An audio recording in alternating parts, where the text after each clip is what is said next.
I'm Teresa Carraggio, and this is Third Paradigm, a think tank on socio-spirituality and small-scale sovereignty. Today, I'm going to be talking about what those words mean, and I'm going to be looking at what their purpose is, what their core beliefs are, and what their defining principles are. So let's look at what my purpose is in doing this.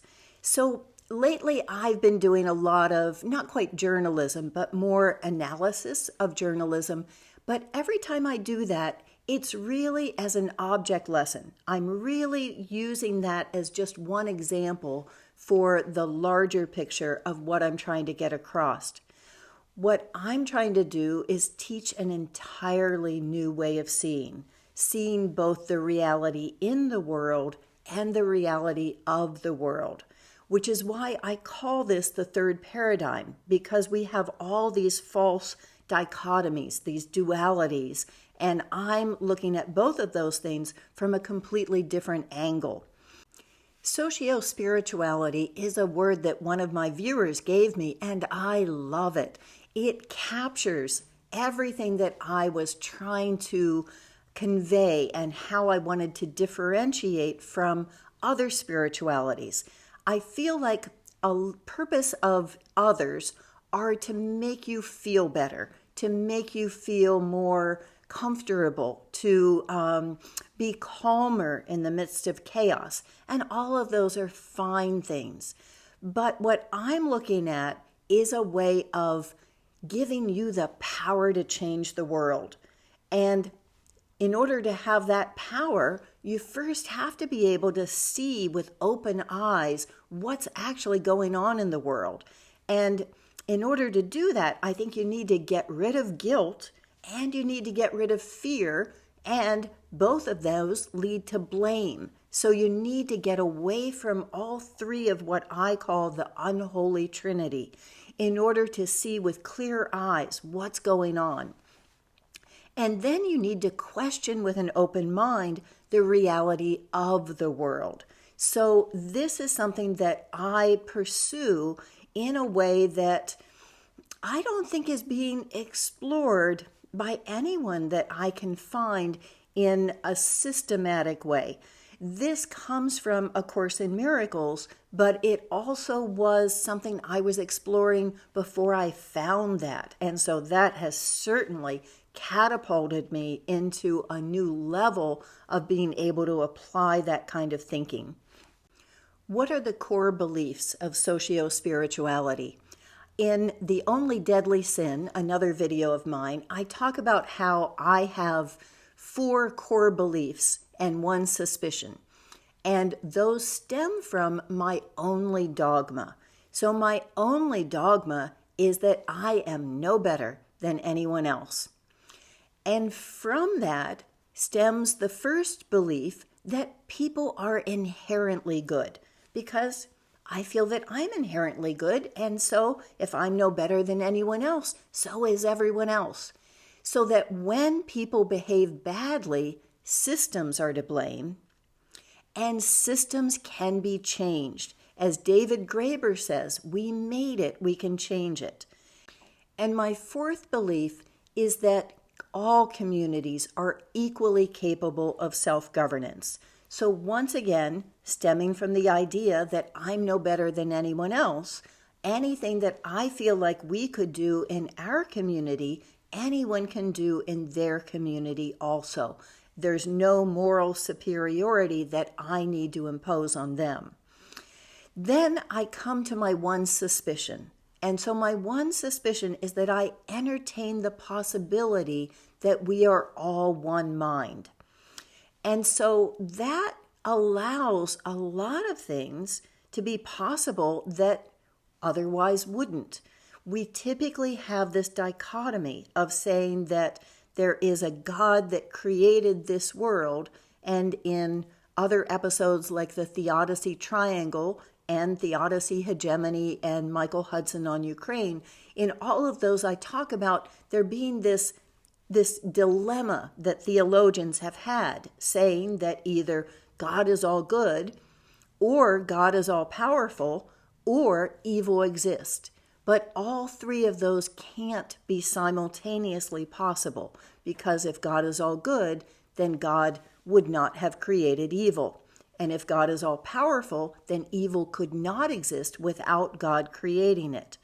So I look at the God that would create this world as being a monster. And so that's the kind of God that would create evil, and also just would be unfair. That any God that is unfair is a God that really wouldn't be an asset to have around, because that would mean that you can't change things, because things are the way they are because God intends them that way. And then we have the atheist position, which says that we've created ourselves. And this is more hopeful than the God is a monster position, but it still doesn't really give a lot of hope, because in order for us to change anything, you have to go around and change every single person's individual mind. And then there's the third alternative, which is the world does not exist, because the world can exist in our mind rather than our minds, in the plural, existing in the world. So that makes a realm of other things possible. In every Orthodox religion, there is a hierarchy. But in the mystical traditions of every Orthodox religion, there is this concept that we are all one. And so I think that the hierarchical religions are not something that I will entertain the possibility of, because that kind of God wouldn't be an asset. But the mystical traditions are ones that I think are all leading to the same thing, and that we should take that seriously and develop that further. Now let's look at small-scale sovereignty.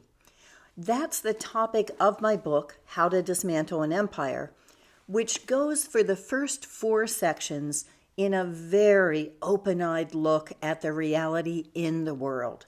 That was something I've been researching at some level for the last 2 decades and writing this book for about the last one. So it's been gratifying to me to see that there's so many things that I was talking about that now are coming out, that people are conversant about many of these topics that at the time I felt like I was the only one that was looking at. And then I go through system change and have people imagine different ways that money could work. And then in the last section, I say, here's how we could do it.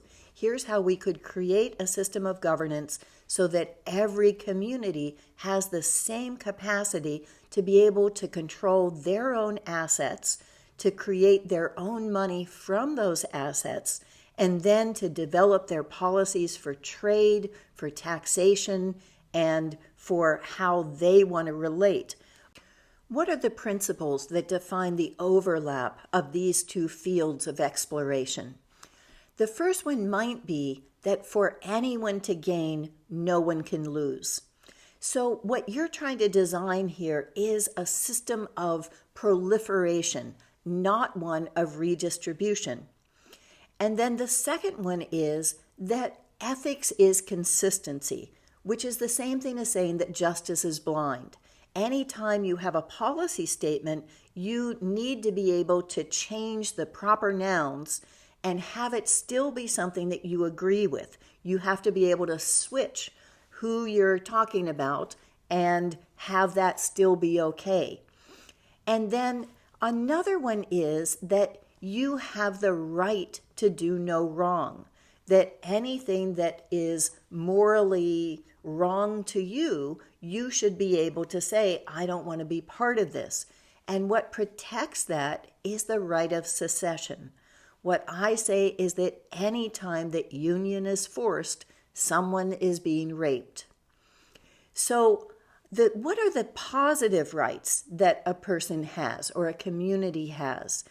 What a person has a right to is to belong, to have a community, a people with a place that they belong to. Anyone born into the world needs to have a place that they are entitled to be.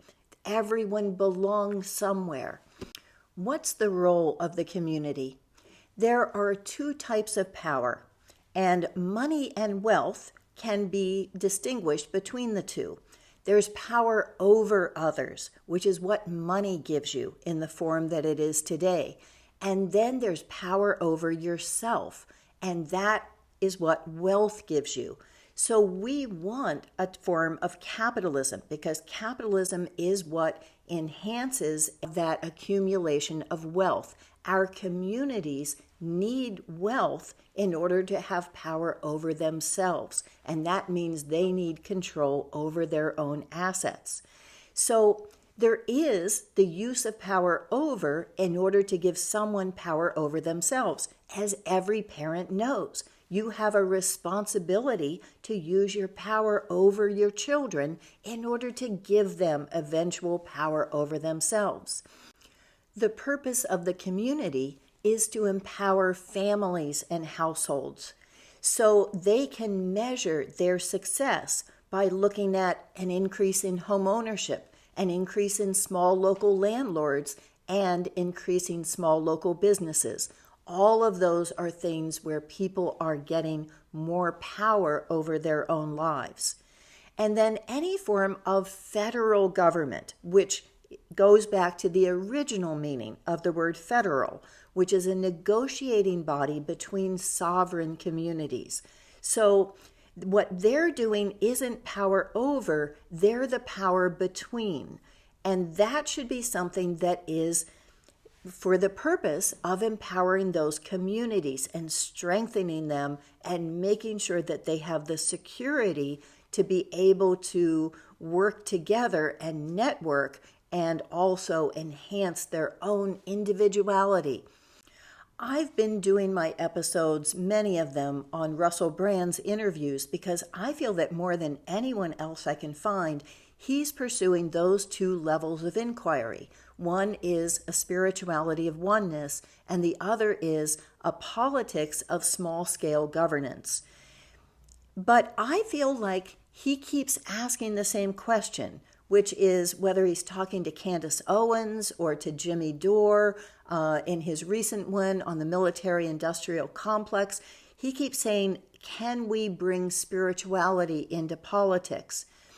And I'm not sure that he's following through on this idea of a spirituality of oneness, because I think that what he generally is leading towards is, can we bring this idea of my moral superiority into politics so that we have everyone who is forced to be generous, to be charitable, to be magnanimous. And so it's not so much what he's doing, it's more saying people need to be forced, which is again saying people are not inherently good. And I think that we can do this in a much more easy way if we accept that everyone will do what we will do. And he often mentions that he wants a system that encourages this.